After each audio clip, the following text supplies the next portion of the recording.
annyeonghaseyo, welcome back to my YouTube channel. Balik lagi di video aku di segmen yang Gen Z aja, dimana aku akan membahas tentang hiruk pikuk anak Gen Z dan juga menyampaikan beberapa opini yang lagi marak di beberapa platform media sosial. Sorry kalau misalkan suara saya sedikit kecil dan lemas karena tadi udah tag video yang sebelumnya. Aku hari ini tag 2 video kan. Terus haus, tapi saya puasa. Lanjut aja ya, langsung aja kita ke videonya, check it out. Nah, guys, lagi scrolling TikTok atau X, pasti lewat deh opini yang bilang gelar itu nggak guna, mending jadi solopreneur dari umur 18. Jujur, sebagai Gen Z yang ngelihat harga UKT makin nggak ngotak dan AI makin pintar, gue paham kenapa narasi kuliah itu scam, itu booming. But buat kita para perempuan, narasi ini punya jebakan. Hari ini gue mau deep talk kenapa buat cewek pendidikan tinggi itu bukan cuma soal cari kerja, tapi soal survival. Nih, kali ini ngomongin opininya berdaging. Kita masuk ke financial independent is a must. Kita ngomongin realita dulu. Di Indonesia, gender wage gap itu masih ada. Tapi tahu nggak apa yang bikin gap itu makin parah?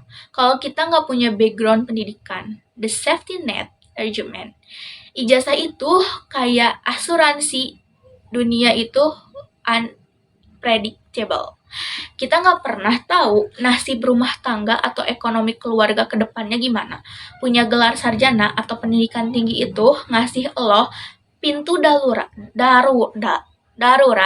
kalau lo butuh kerja dalam waktu cepat. Lo punya kualifikasi formal, it's about not being stuck. Jangan pernah kasih kontrol hidup lo 100% ke orang lain, meskipun itu pasangan lo sendiri.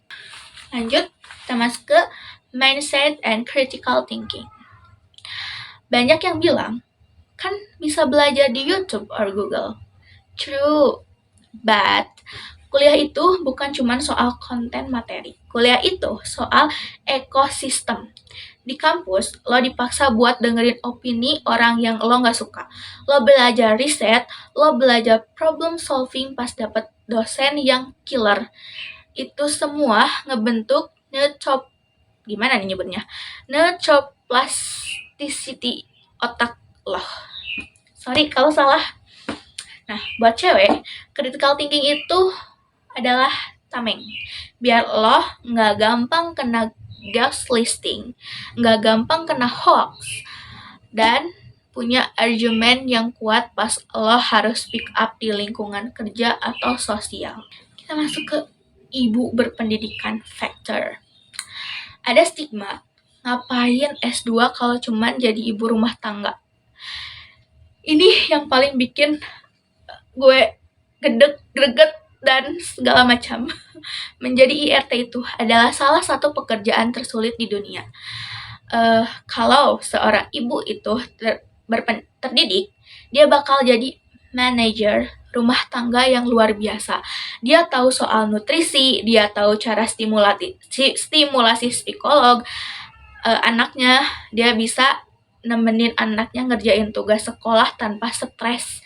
Yang gue bilang di video sebelumnya bahwa nanti kalau misalkan tidak berpendidikan, anak lo nanya, lo nggak bisa, lo malu gitu. Education woman is education a nation. Anak-anak yang lahir dari ibu yang punya growth mindset biasanya punya start yang lebih bagus dalam hidup.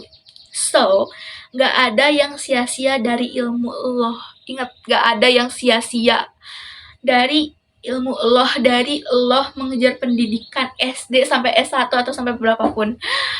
Karena masih kesel sama orang yang bilang kuliah itu scam. Okay. Next ke networking and safe space. Satu hal yang nggak bisa lo dapat dari kursus online 2 jam, yaitu circle. Di kampus, lo ketemu orang-orang yang mungkin bakal jadi partner bisnis lo, atau temen yang bakal ngasih info loker 5 tahun ke depan buat cewek. Punya super system yang punya level intelektual sama itu penting banget, penting banget. Biar lo nggak ngerasa sendirian pas lagi berjuang, gitu. Dan saya merasa saya punya support system dengan Teletubbies. Say, your life, your choice ya. Jadi, apakah kuliah itu scam? Nah, kalau lo cuman ngejar ijazah buat dipajang, mungkin iya. Tapi kalau lo pakai waktu kuliah buat bangun karakter, networking, dan kemandirian, itu investasi paling worth it seumur hidup. Jangan mau jangan mau didefinisikan sama standar orang lain. Your brain is your most beautiful asset. Jangan biarin itu tumpul cuman karena dengan omongan orang yang gak bakal nanggung hidup lo kalau lo lagi susah. Makasih udah nemenin gue di talk hari ini. Kalau menurut lo gimana? Kuliah masih perlu nggak sih di zaman sekarang? Let's discuss in the comment. Bye!